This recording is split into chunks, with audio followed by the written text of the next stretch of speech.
Hi, good evening, everybody, and welcome to the start of a new week. And hope this finds you all well.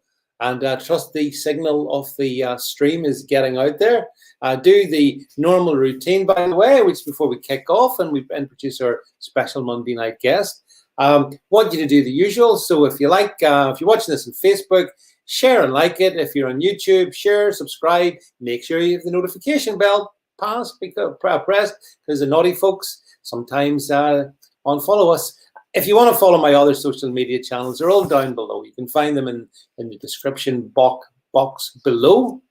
Very important this. If you enjoyed the next 60 minutes, give us a thumbs up, please. Thumbs up. This is your job. I'm talking right at you now. Thumbs up if you like it. And if you don't like it, I really don't know why we have the thumbs down. Everybody likes it, right?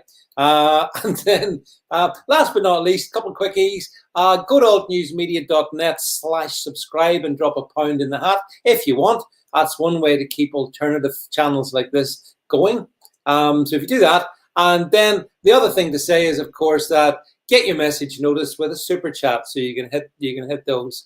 Now, there's loads of stuff we could have talked about tonight.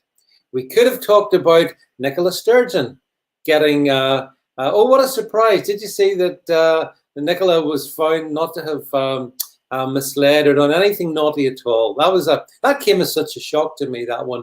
And I was also equally surprised, by the way, when Boris Johnson told us that the third wave might be coming our way and there might be consequences for that. Never seen that one coming as well. But anyway, those are stories I decided not to talk about. And instead, what we're going to talk about is I'm going to bring our guest on now. We're going to talk about what I consider the absolute state of British policing and in some ways the British judiciary and, of course, British politics. So those are tonight's topics framed around some of the events that you and I have seen in the past couple of weeks in particular. So anyway, without further ado, drum roll, let me bring on Jon Holbrook. Welcome to the stream, Jon. Hello, David. It's great to be here. Yeah, it's great to have you back, Jon. We were talking just before we came on air. In my mind, it only seems like yesterday since you were on the stream, but so much happens in this fast-moving political world, and gosh, it's hard to keep up. But it's very good to see you, and it's great to have you back with us, Jon. A lot of people really enjoyed your last appearance on this one, so we're looking forward to your thoughts tonight. So, and thanks, I see you all joining. That's fine. Thanks everyone. Hello to you all. Jon, what I wanted to talk about, I did sum it up there. What I consider the absolute state of British policing, which is a sort of Twitterish way of saying what's just going on. And obviously, Jon, to set this conversation up, I wanted to start with the events in Bristol at the weekend. Now, because this is YouTube and Facebook, we can't show videos because that would cause hurty feelings. But there's a couple of things, things I just want to throw up, a few images just to set the scene, Jon. So if we can have the first one, please. Oh yeah, do you remember this one from a year ago? Why Bristol police can take the knee in Black Lives Matter protest? That was June 2020. You remember that? What happened since then? Next slide, please. Bristol should be proud. Oh, you can't make this up, Jon. Bristol should be proud over the destruction of the Colston statue, says the police chief. So that was interesting. And then more to the point, and this is what we all saw happening on, I think it was Saturday night. Yeah, I mean, these absolutely terrible images of wanton violence, Jon, and thuggery, and attempted arson, and terrible things to have to witness in the same city where, further images like this. I just unbelievable. Okay, let's take the images away. Bring Jon back and myself back up. Jon, what did you think of what we saw down in Bristol the other night? Well, those images are awful, aren't they? And if ever there was a picture that painted 1,000 words, it's those pictures, really. Yeah. Because I think we all woke up this morning to see those pictures and were shocked. This is Bristol. This is in Britain, where there has been considerable lawlessness, wanton violence and vandalism, police officers hurt. The police station seems to be in the centre of the target, and police vehicles have been burning. So, you know, on a small scale, the rule of law broke down in Bristol last night, and that really ought to trouble us all. But my instinctive response on seeing those pictures, and I started to see them last night, was just as you've done, David, to be reminded of what the Bristol police chiefs did in the summer. And my instinctive response, which I tweeted out last night, was that you essentially reap what you sow. And I think the pulling down of the Colston statue in, I think it was June, wasn't it, by the BLM protesters, that was one of the most troubling incidents that I think I observed last year. Because it wasn't just that the statue came down; it was the attitude of the police that I think caused a number of us to be very concerned. Because the chief police officer said, and your clipping has just confirmed this. The police officer said, "Look, we understand why this statue needed to come down. We understand how certain sections of this community feel, and we stood by to let it happen." Now, I know they said that they stood by to avoid further aggravation, but that simply isn't good enough for the police force. If we don't have a police force that can police the streets and keep law and order, then heaven help us. And, you know, it got worse, didn't it? Because then we learned that very same chief officer in Bristol gets rewarded with a gong in the New Year's honours list. So, you know, what is our political class telling us? It's essentially telling us that they have lost the ability to govern. And when you show weakness, like they have shown, particularly in Bristol for so many months, I'm afraid that incidents like that are the result. One of the things, John, as well, putting it in context, so that happened in Bristol, as you say, yesterday, but the day before in London, we had a kind of an anti-lockdown demonstration, which I think I'm sure you probably saw as well, which was pretty well attended, I think, you know, and it seemed to me to be pretty much peaceful. But I saw images, John, on, I'm not sure, one of the parks, it might have been Hyde Park, anyway, some park in London, where we seen, you know, burly police officers getting stuck in to a young man or a couple of young people who just, I don't know, I wasn't aware of anything that they'd done particularly, but they were being kicked as they lay on the ground. And, you know, what does, I mean, again, this is all bad. John, you spent your life, you know, in the law. You're a man of the law. And I've spent a lot of my time as well supporting the rule of law because of the events here in Northern Ireland. So it's very troubling to watch these scenes, like what happened on Saturday in London, to watch that and to see a police force which is acting in a way which seems very uncharacteristic of what we would have, I think, seen as the best of British policing. It's the worst of British policing. Yeah, no, I mean, I agree with you, David. And I think what we've noticed, particularly over the last year, in fact, probably over the last 18 months, is that there are double standards going on so far as our police force is concerned. Because generally speaking, I think the anti-lockdown protests have been heavily policed. Yeah. And you only have to contrast that, particularly in the summer when the BLM protests were happening in breach of all the coronavirus regulations. I mean, I didn't personally have an issue with that, but what I did have an issue with was the way that they were allowed to happen and were lightly policed, even when they turned quite violent. Whereas the coronavirus, the anti-lockdown protesters have tended to be very heavily policed. And of course, we know that Piers Corbyn, when he organised one of these demonstrations, was fined £10,000. Yeah. As far as I know, I don't think anyone who's organised any of these Black Lives Matter protests has been fined. And then I think the reason I say go back over 18 months is you only have to go back to the Extinction Rebellion protests that were taking place at the end of 2019 before COVID hit, and which then started up again last year.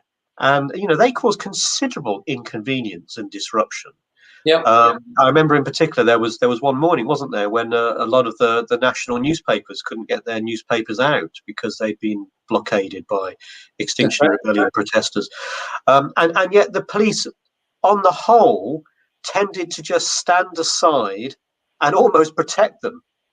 Yeah, These are not just ordinary demonstrations where people are expressing a point of view. These were protests which were intended to cause, their sole purpose was really to cause inconvenience, not just to newspapers, but to the working community and residents as a whole. And I experienced this many times myself when I was trying to cycle into work over uh, Waterloo Bridge, and it was very difficult because of all the protests, and it went on for days, day after day, and yet on the whole, the police policed them exceedingly lightly.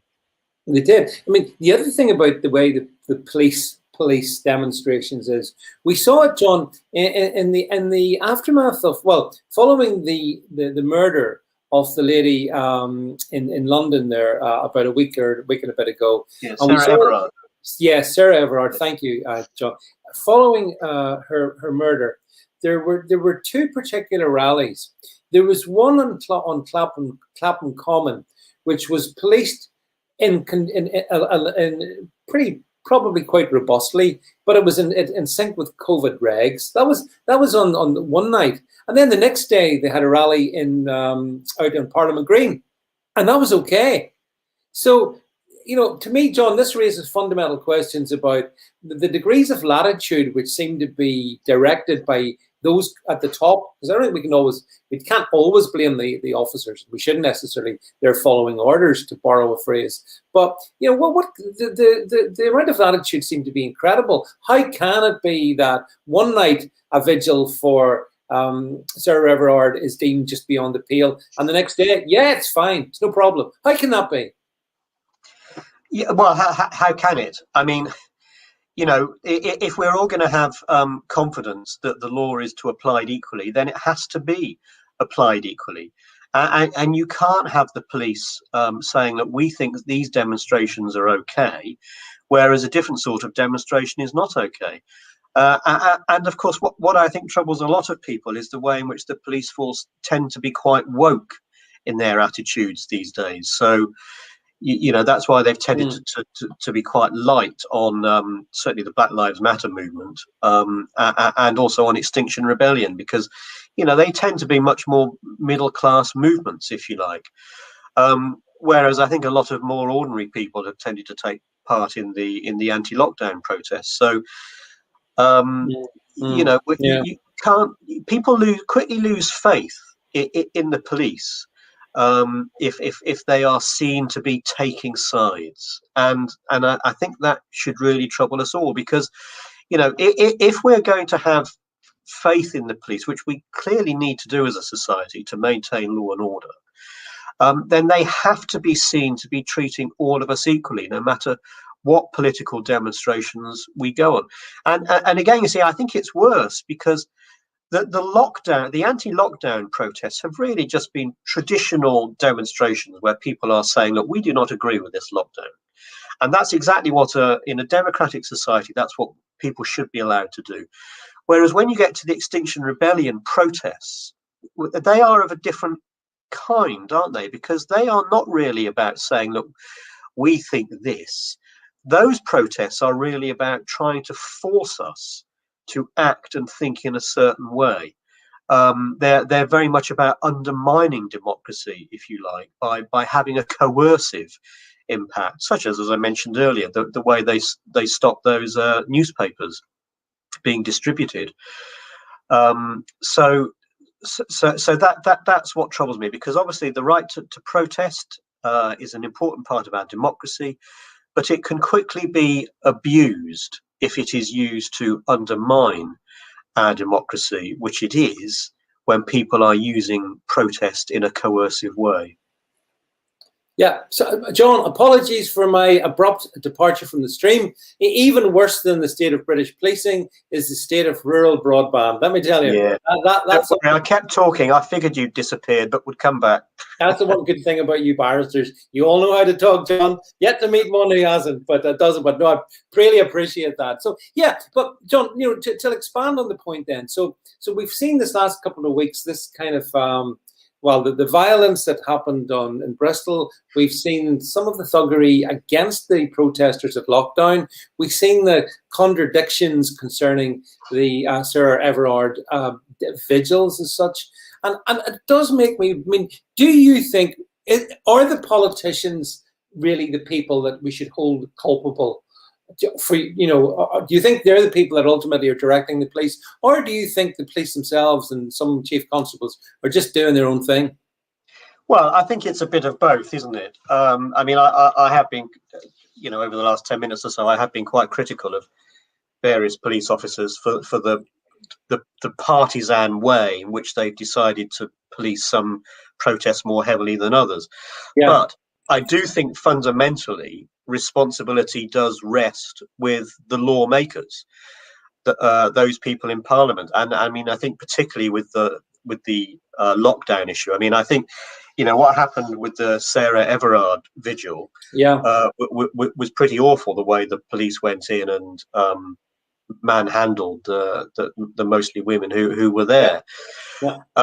But clearly they were actually doing what the law required them to do, protest under the COVID regulations at the moment. I think it's been eased a little bit now, but at the time what they were doing was unlawful, and they'd gone to court, hadn't they, the week before to try and agree terms on which that vigil could take place, and they weren't. And the court said, look, that we don't think that there are terms that will enable this protest to go ahead. So, and then it's a bit rich, isn't it, of politicians to come out, as Priti Patel did, and point the finger at the Met Police when they have made these very same laws which the Met Police were enforcing.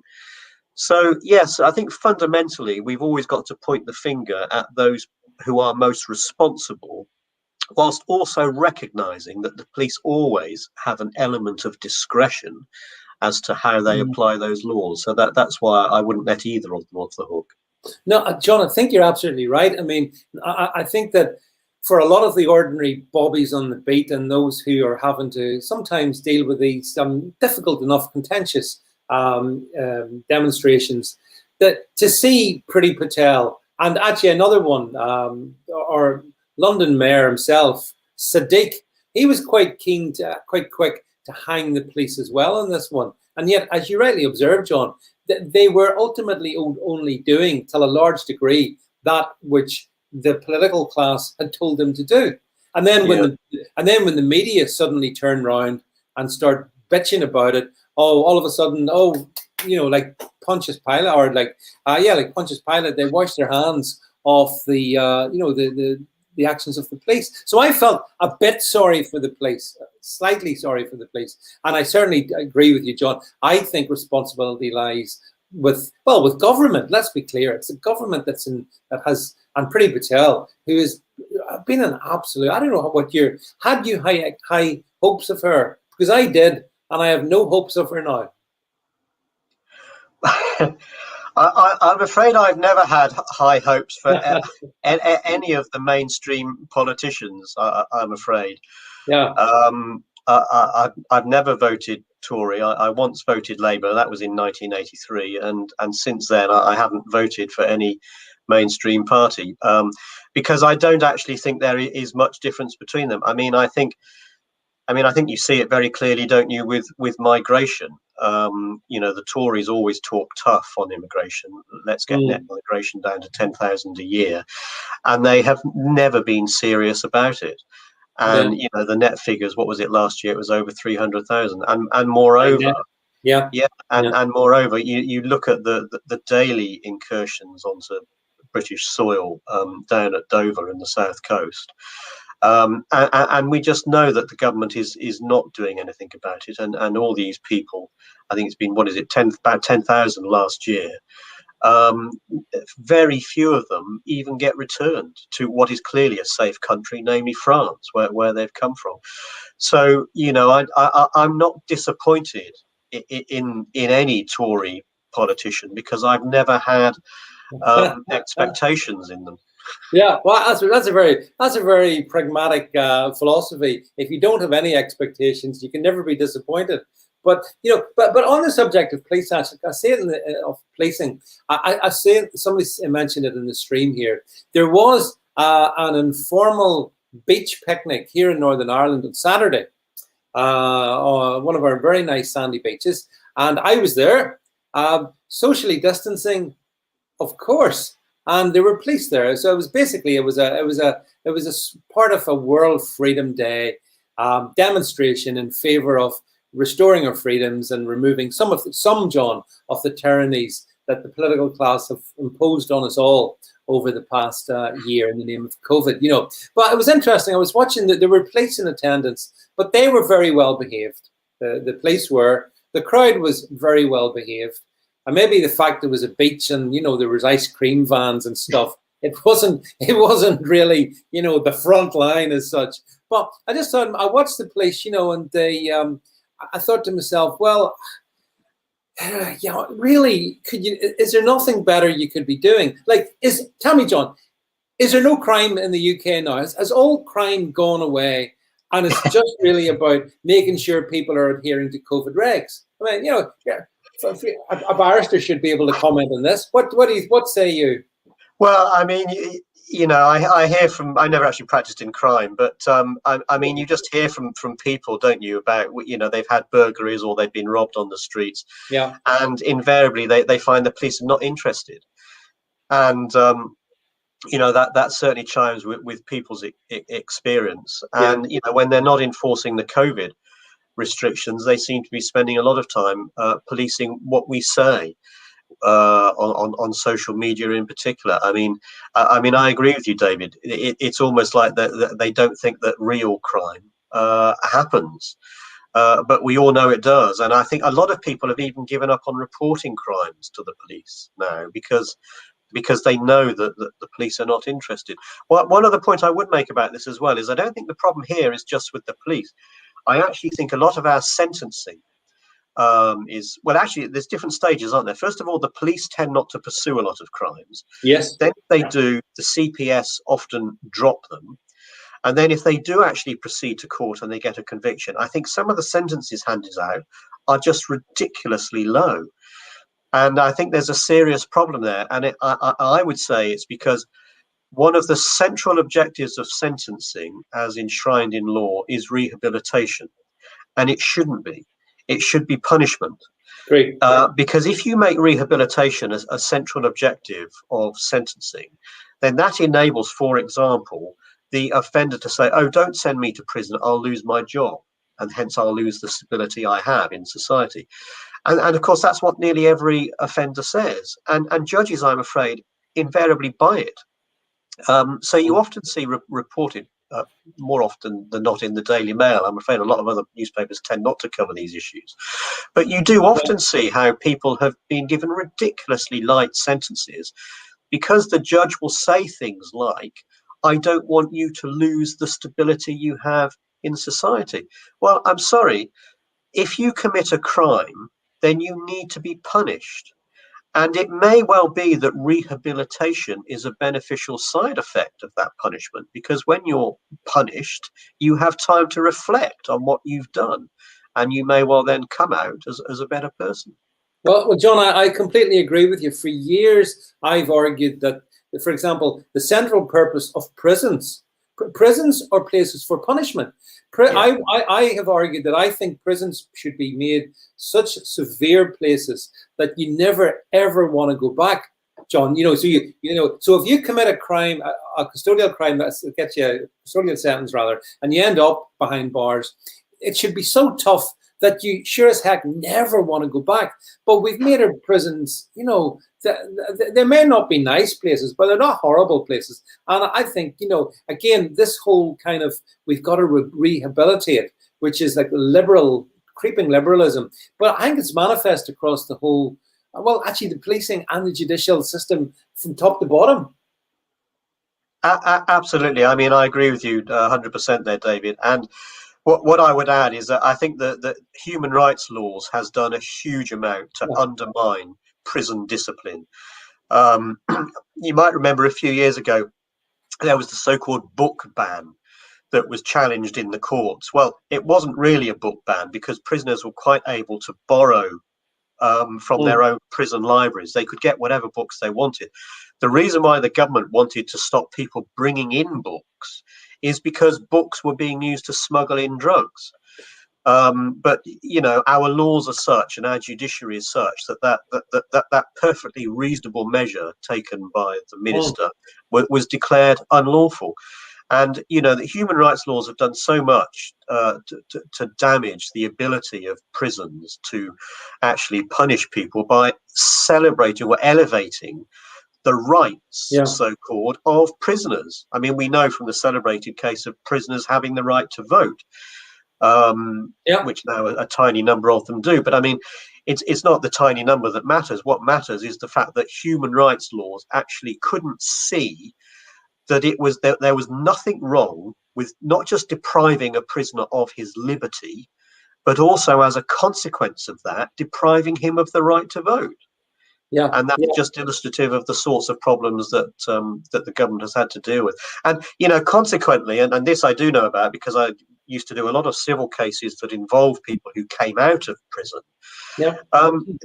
They would invariably have easy and ready access to drugs in prison. And the problems caused by that, and not just the addictions that causes, but of course you get arguments and you get trading about all the drugs in prisons. I mean, it's just madness that the government can't see the problem and start addressing it, but it won't. But I mean, I suppose it's going over the same point. But I suppose some people would have thought that, well, with a conservative government, we will get a greater grip on our, on prisons and making sure that criminals are punished. But as we've agreed, John, that's a complete and utter illusion. I feel, I don't know about you, but I think that after all these years now of conservative rule, prisons are getting softer and softer, and to the point we actually think, well, what's the point? What's the bloody point in sending them to prison if at the end of the day they've got no fear of going back? They are not. The rehabilitation is a joke as well. So I mean, what is the point of it? Well, I agree, David. And look, let's face it. I mean, the Tories have been in power now for 11 years, haven't they? First 5 years with the Lib Dems, but 11 years in total, and the last 6 years without any encumbrance. So, they've had plenty of time to reshape the law. But a point I often raise on Twitter is, when did you last hear a government minister or spokesman talk about toughening up on law and order? I mean, I can't think of when it last happened. I mean, they keep engaging in all these stunts, by which I mean passing new laws that will ensure that people can go to prison for longer. So it's almost like they want to show or say to the public that we are tough on crime because we're passing ever longer sentences. But it's all pointless, because if you don't, first of all, catch the criminals, and if you don't then have them sentenced properly, because the full length of sentence is hardly ever used, and then if you don't have a proper penal system when the prisoner is in prison, it's all pointless. And so much of what this government does, it seems to me, is pointless, because it's all grandstanding. It's about trying to say we are doing things that are effective, but in reality, nothing changes. No, you're right. A final word just on this topic. I kind of think, John, that one of the ways you can measure a free society is in the ability that people have to peacefully protest, to peacefully register that they're unhappy about this, that, and the other, whatever it is, be it from the right, left, don't care.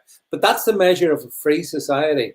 You have to say, John, by almost any objective measure, we increasingly don't live in that kind of society. No, I mean, I agree with you. I mean, as I was saying earlier, I think the right to protest peacefully is an essential part of a democracy.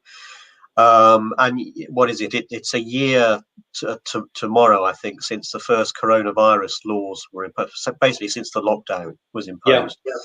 And for the best part of a year now, we have been under different forms of house arrest, haven't we? There's really no other way to describe it. If you can only leave your house if you have a reasonable excuse, and if as we know, the police have very often been stopping people, and they've even been fined and prosecuted for being out of doors, mixing with others, and doing things which under the laws they're not supposed to do.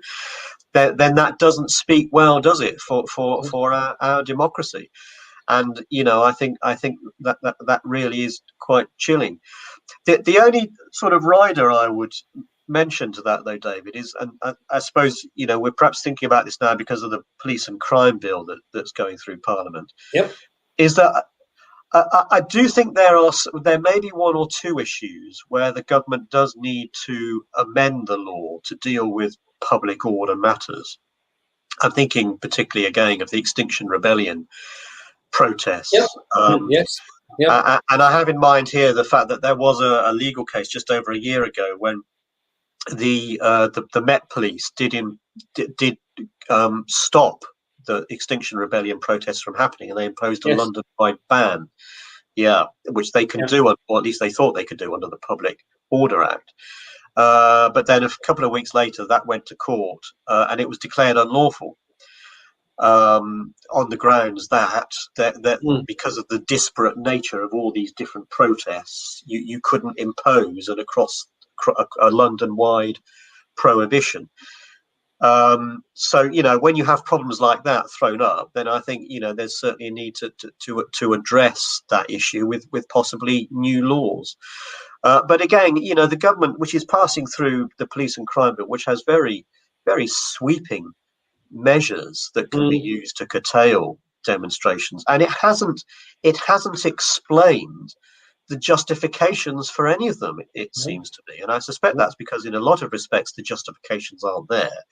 But even where they are there, and this again comes back to what I was saying earlier about the Tory party, that they seem to be unable to articulate any reasonable argument for change. It's almost as if they are afraid of themselves and their own arguments.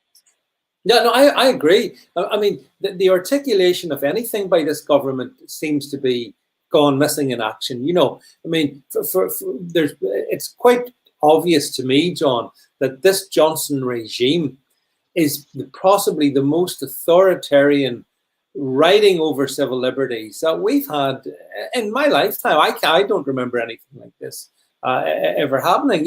I mean, as I said, when I was out at this thing at the weekend on Saturday, on the way down to the beach, just to the beach line, stopped by there was two police road checks. One of the police officers, I was driving, pulled down the window, and he says, "Afternoon, sir. Can you just tell me what you're doing?" And honestly, I mean, you have to let the red mist vanish. But part of me is thinking, what the hell is it? Business of yours is what I'm driving lawfully. That's the end of the matter. But you had to say, "Oh, I'm going for a beach picnic," which was pretty much to the point. But I mean, it does make you wonder, how did we get here? We talked about hard work. John, it's general history. You understand how liberty is. You have to fight very hard to get these freedoms. But when freedoms are taken away, John, I put it to you, they tend not to be given back by government that easily. And we've lost so many of them that's what makes me so anxious and concerned about what lies ahead, because I just don't see these freedoms being brought back. And I agree with you, David. And, it was interesting, wasn't it, that I think it was Professor Ferguson who a couple of months ago said he didn't think that the government would be able to get away with a lockdown because although they'd managed it in communist China, he and other members of SAGE didn't think they'd be able to do it in a democracy like in Britain. But sadly, they were. And I mean, in some ways, thinking back to how we were all feeling 12 months ago, I think there was a sense of concern, wasn't there? Because we knew what had happened in China and we could see what was happening in Italy. It was a new disease and none of us really knew quite what the ramifications were. But my answer to that would have been to say, well, most people actually, because I can remember cycling to work just before the lockdown was imposed, and it was noticeable that most people were not going to work, and buses would pass and they'd be nearly completely empty. And this was before lockdown. So it's like people were taking their own corrective measures. And that is really the best guarantee of liberty, isn't it? Leave the individual to decide for themselves what risks they are going to take. Once you allow the state to make those decisions for individuals, then you are on the road to unfreedom. And I agree, David. I think the government feels fortified by having got away with this. And I think as well, a major part of the problem here is that there isn't an effective opposition, is there? No. The Labour Party, on the whole, I mean, nearly all the other political parties and the media in particular have all been criticising Johnson for not going far enough and fast enough. Yeah. And I think that is what happens when ordinary people are excluded from the political process, which is unfortunately what has happened, over the last couple of decades, really. But we're really seeing how that impacts now on the loss of personal freedom and liberty. Well, I mean, that's a great point, John, you make about the fact that the reason that the Conservatives have got away with their awful government is because Labour is even worse. And did you see, by the way, did you see that a Labour MP, I can't remember her name, but today she would not condemn the wanton violence, the attacks on the police officers and private property, which I think resulted in 2 officers being quite seriously hurt with broken bones and stuff. And she wouldn't even condemn it. I mean, this reminds me back in the day. Well, okay, I'm not going into that. This is, what does that say about modern Sir Keir Starmer's modern enlightened Labour? She won't bloody well condemn, all-out assault on the police. Labour MP. Yeah, well, it's shocking, isn't it? But again, you see, I mean, I think back to the BLM protests in the summer. And I mean, I can remember, and I was fuming about it when I saw the commentary from the BBC reporter about how they were mainly peaceful protests. Yeah. And when you only have to look at what the BBC was showing us, and then if you added that to various social media feeds that were available, it was patently obvious they were anything but mainly peaceful. But again, you see that it's not just the Labour Party, which is often almost apologetic for this, but the Tory party does not come out and roundly condemn what's happened. So, for example, when the chief police officer of Bristol effectively gave the green light to the protesters to pull down the statue, I don't remember a single Tory, certainly not a minister, coming out and saying, "Oh, well, actually, I know Priti Patel did mildly rebuke the chief constable, but they don't make a big issue out of it. They ought to be saying clearly, this is not acceptable. The law of the land has to be applied," and they don't. They sit on their hands a lot of the time. Well, that's right. In fact, actually, following the Colston statue being brought down, you will recall then when the BLM mobsters got themselves to central London, defacing the Churchill statue itself, which is, I mean, that statue over in Parliament Green there, it's iconic in so many ways. And yet, again, there wasn't an initial huge outcry. I think Conservative MPs were thinking, this is a tricky one for us. We don't want to be seen to be against the BLM, but it's Churchill. And, and we've seen the ludicrous situation of, remember when they put the boxing, they kind of covered up. Well, I thought that I seen that as a humiliation. That I agree. We should cover up one of our true great national heroes. And yeah, that was Boris and the gang were behind that one, John. Yeah, no, I agree, David. And I remember as well, in the wake of the Colson statue coming down, there were a number of other institutions who quietly, on the whole, took down other statues. And, you can criticize them for being weak-willed, and probably a lot of them were, and also a lot of them were inwardly quite woke as well. Yeah. But part of me also thinks, well, you've got to sympathise with them, because they've seen what's happened in Bristol, and they do not want a mob tearing down their property. So this is why the rule of law is so important, because everybody saw what happened there and realised that these mobsters actually had power. Yep. They had the power to unilaterally take down that statue. Why, by the way, was the statue not put back up? Yep. I mean, you know, Bristol had been discussing what to do about this statue for many years, and they had never made a decision to take it down. So had they been true to the democratic wishes of the people rather than the views of a mob, they should have put that statue back up on principle. And the government should have, I'm not saying they could have told Bristol to do that, but they could have said politically, they should have made the argument for doing it, but they didn't. No, they didn't. No. But actually, I'm just trying to see, John, if I can find it. Yeah, I did see stuff on social media, which was Antifa UK. Were behind part of the organization, I believe, of some of the violence that we saw. And all the usual suspects. I think it was the Socialist Workers' Party. I think I saw them. They were saying, well, this is, when you stop people peacefully protesting, you got to expect a bit of violence. And again, these people should be comprehensively condemned, and it's just not there. But okay, listen, I want to move on a bit, because this is interesting, John. So since we spoke last, you're now the free speech, as well as your other talents, John. You're now the free speech spokesman for UKIP. Am I right in saying that? Yeah, you're absolutely right. I wrote an article in the Conservative Woman explaining why I rejoined UKIP, actually, because I was a member for 2 years between 2018 and 2020. And I went to a few meetings and did a bit of canvassing. Yeah. But, during that 2-year period, it was unfortunate that UKIP was rather tearing itself to pieces. So I didn't renew my membership, but I have now.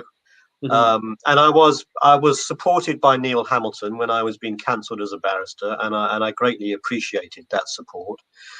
And having spoken to Neil Hamilton a few times, it does seem to me he has got some very good ideas about how UKIP can put its past behind it and build and go forward. And fundamentally, David, what I think, then this relates to so much of what you and I have just been talking about. Ordinary people don't have a voice in politics anymore. And I think UKIP actually gave people a voice, didn't they, when they were very skillfully able to marshal ordinary people behind getting us out of the EU. And let's face it, without UKIP, we would probably never have had Brexit. So UKIP just needs to be able to find a way of reconnecting with ordinary people, because they do not have a voice in political debates at the moment. And I suppose for sure I could have stayed as an individual writing articles and intervening in political debates that way. Yeah. But quite honestly, there's no shortage of people who do that, and I'm not belittling it, because I think it's very important.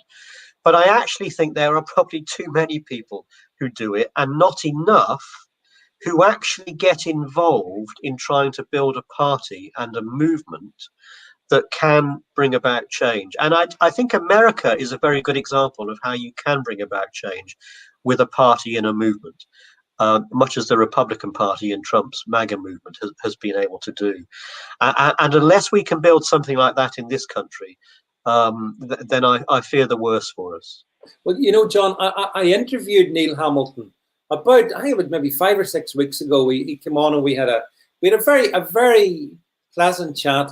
I found him to be. I've met Neil and his wife some years ago, so I find him to be pretty impressive, actually, to be honest, given the chaos that UKIP went through over the last three or 4 years. The sort of revolving door of leaders and all that malarkey. So I found him to be a very pleasant and a nice guy, and I seem to have a vision for UKIP. One of the things I asked him, John, and you can expand on this one now. I remember saying to him,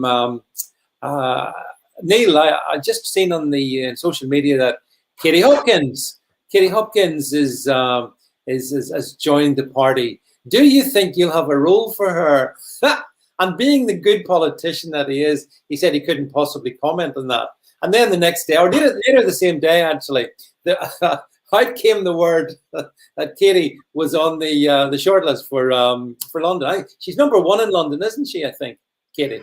Yeah, I'm not sure, to be honest, David. I haven't followed that.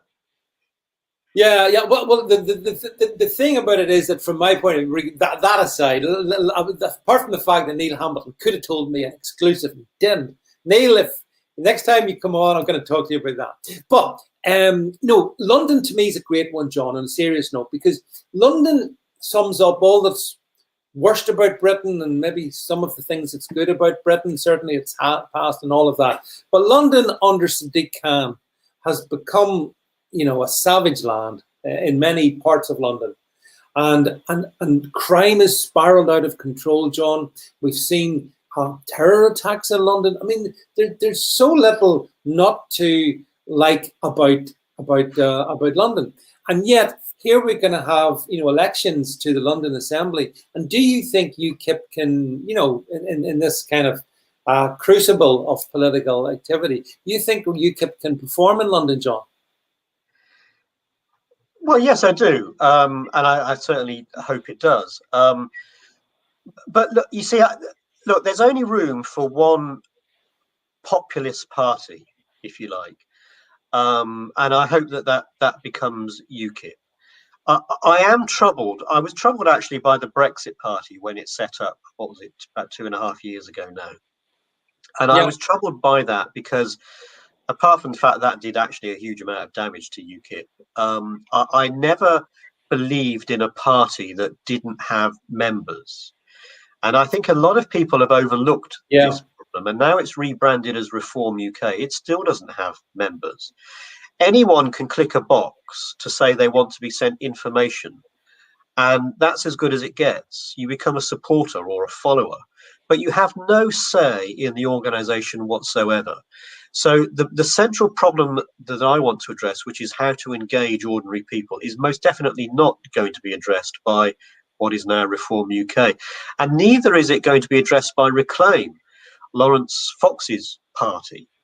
I happen to think, just like Nigel Farage was a good guy, and I think Lawrence Fox is a good guy.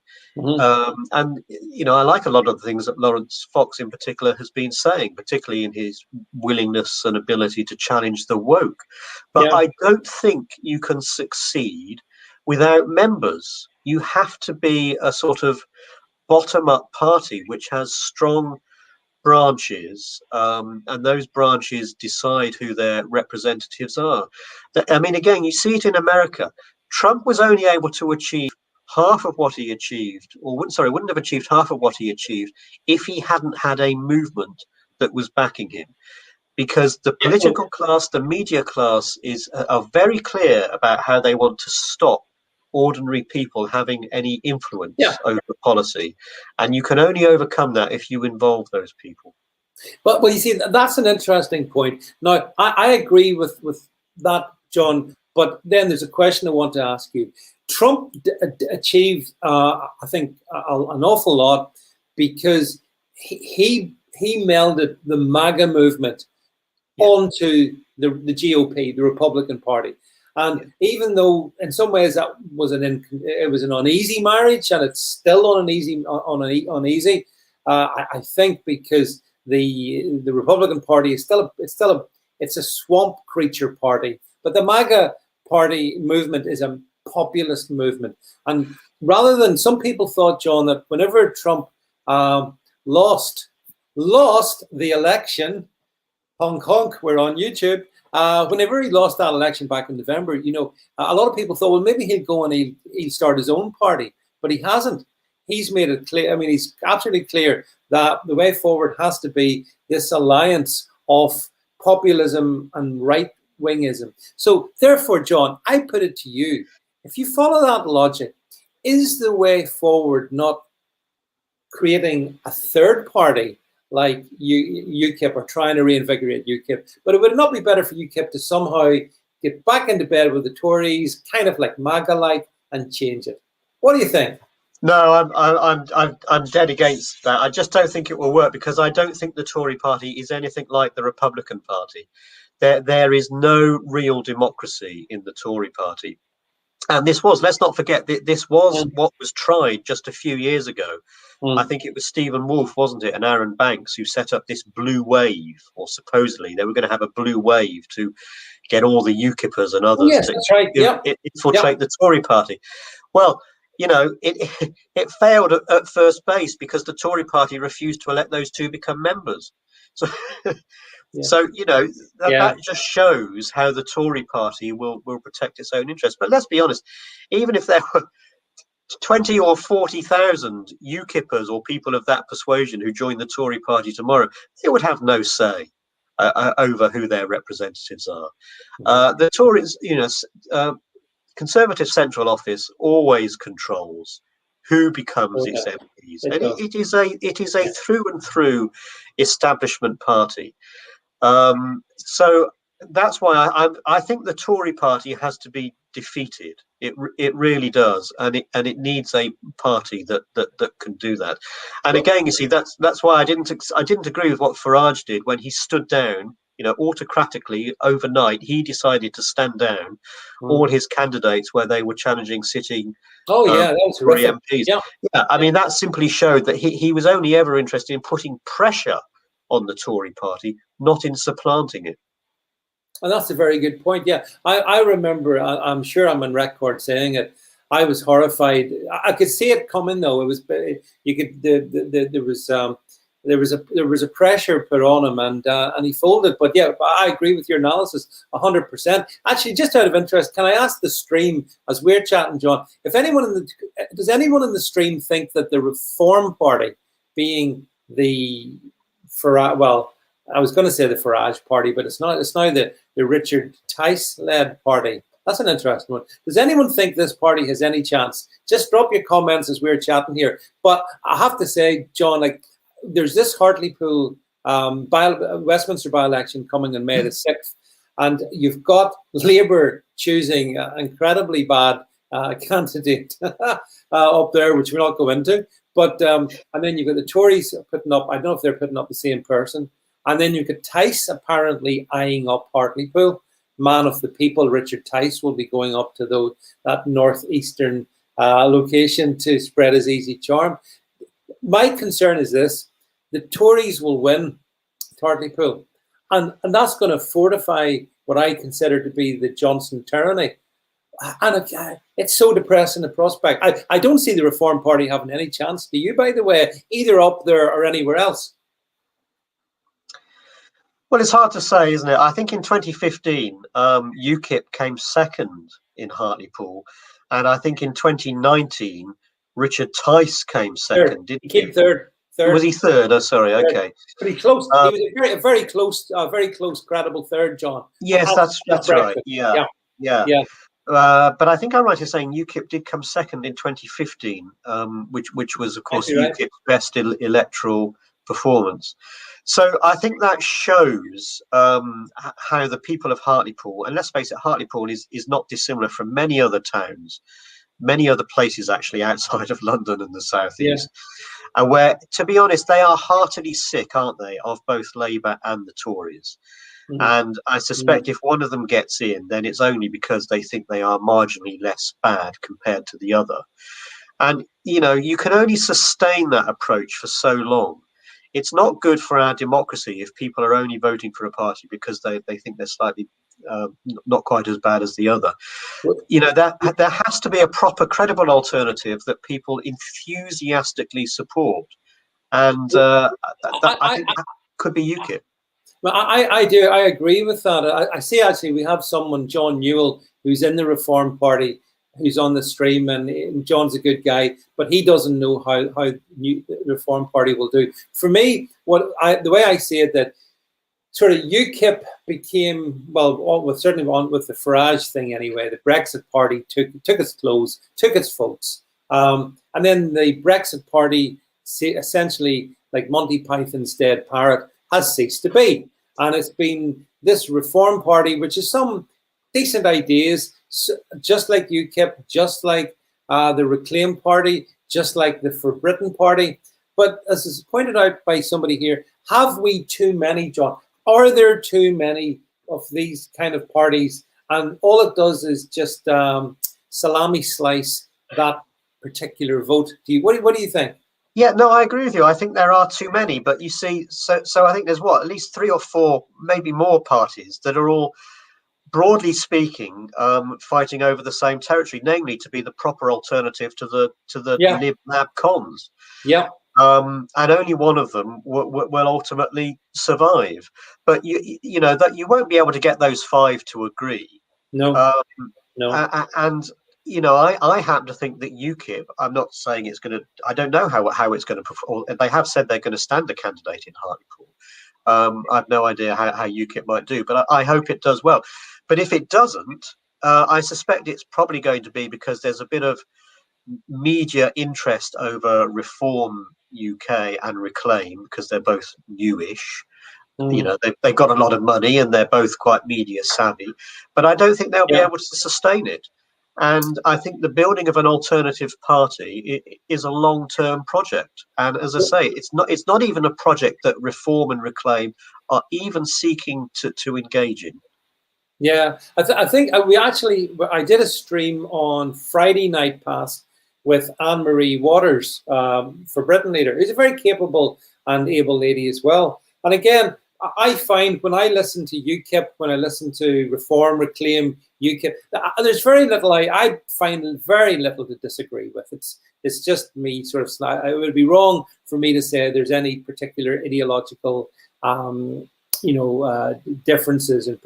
But by the same token, when I look at the opinion polls and I look at what the great British people, where they want to go, John, it's like they have to keep sort of adhering to the Lib Lab con. I mean, that seems to be, it makes me wonder, are we doomed by the stupidity of the voters?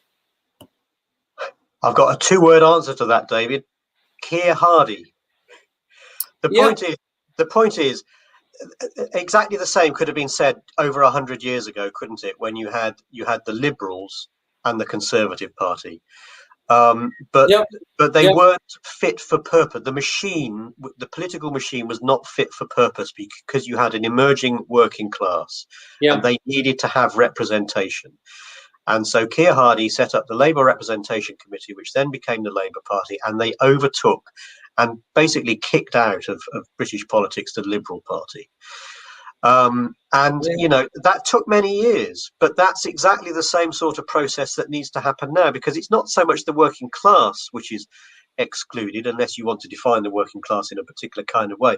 But most ordinary people do not feel as if their voice is being heard at the moment.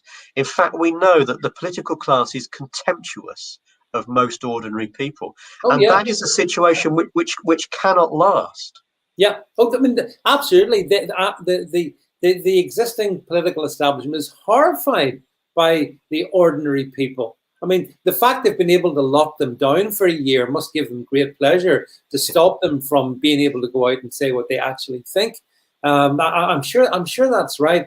I think what I love, John, about people like yourself and some of the others who come on the stream is you're all so much more optimistic than me, and that's great because I fear I may be just too jaded by although I still like to quote that one-liner. You know, what is a pessimist? Well, a pessimist is an optimist mugged by reality. I still think, that's a good argument as well. You know, but for sure, Britain needs change. We absolutely do. We can't continue. We just cannot go on with what we have, John. That's for sure. And I also would say, and I've said this before, so it's not saying anything surprising. Some of the very nicest people I've met in politics have been from UKIP. I have to say that. I've met loads of UKIP people. Some of you in the stream are UKIP. Others, you know, not. I haven't. The one person I've never really had any deep conversations with is Farage, but then he's too high up. But at ground level, the rank and file, John, that bring the message, they impressed me so much. I've spoken at UKIP meetings, just on my own topics, but I find them a great bunch of people. But I think UKIP's gone through such a ringer that it'd be really interesting to see, is there a way back from what looked like the abyss. And if there is, then I'm sure having, John, people like yourself, capable speakers and knowledgeable, that's the way to do it, you know. So I think, you know, in summary, I would wish yourself and UKIP well. I do wish the other parties well as well. I just want to see what we have swept away. I want this behind me, this image behind me. It needs to be fumigated. It needs to be fumigated. The ordinary British man and woman whose everyday needs, which have been completely ignored, John, needs to be represented in there. And it's not. It's an embarrassment, don't you think, the comments when you say it? Oh, absolutely. But I mean, on this pessimism point, David, let's just go back 5 years. I mean, it go back to the pre-Brexit referendum.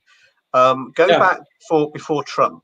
You know, both events happened in the latter half of 2016, didn't they? Yeah. And, you know, both of those events were massive steps forward for ordinary people. You know, that's when the populist movement was seen to exist in Britain, in America, and also more broadly in Europe. And if you look now, you know, Trump lost the election, but he's not gone away. He's certainly in control of the Republican Party in America. And I don't see any weakening for populist ideas in this country either. And, you know, you look in France where you can see Le Pen is putting up a very good fight, it looks like, with Macron. Yes. You know, and all the established parties are finding it pretty much impossible to connect with their electorates. So that gives us hope, doesn't it? There's been setbacks, but if you look at the broader sweep over the last 5 years, it seems to me that there is a movement which is still continuing to go forwards. Yeah, you're right, John, and that's probably a good note to finish on. I think populism, John, hasn't gone away, and you know, in some regards, when you look at their efforts to sort of clamp down on populism, that's can be for but one reason, because they fear it. And whether we see this in France next year when Macron and Le Pen lock horns again, and let's face it, France isn't looking good at the moment. That might be a moment, and we might see it in other countries around the world. But the country I would love to see it most is this one. This is the country that I want to see. All the UKIP fought for British reasserting, getting our sovereignty back, John, as you know, for making this country, to link it back into its proud history and give it a global future. All those things, I don't think those things can be delivered by the globalist cabalists that we have in Downing Street and the Treasury. We need that absolute change. And let's hope we get it. But John, listen, our hour has gone by way too quickly, which is sadly always the way. But thank you very much for being back on the stream. It's a real pleasure to have you here with us this evening, John. So thank you for being here. Thank all you folks. I've noticed your comments on the stream. And thanks for being part of this tonight. And I shall be back with you in Wednesday night. I've got a lady called Alana Mercer. Google Alana Mercer. And she's an American lady, very forthright, hyper clever person. So you should definitely join that one. That's going to go out at 8 p.m. on Wednesday night. So join me then. There'll be other stuff between now and then. But that someone says, not Alanis Morissette. No, not Alanis Morissette.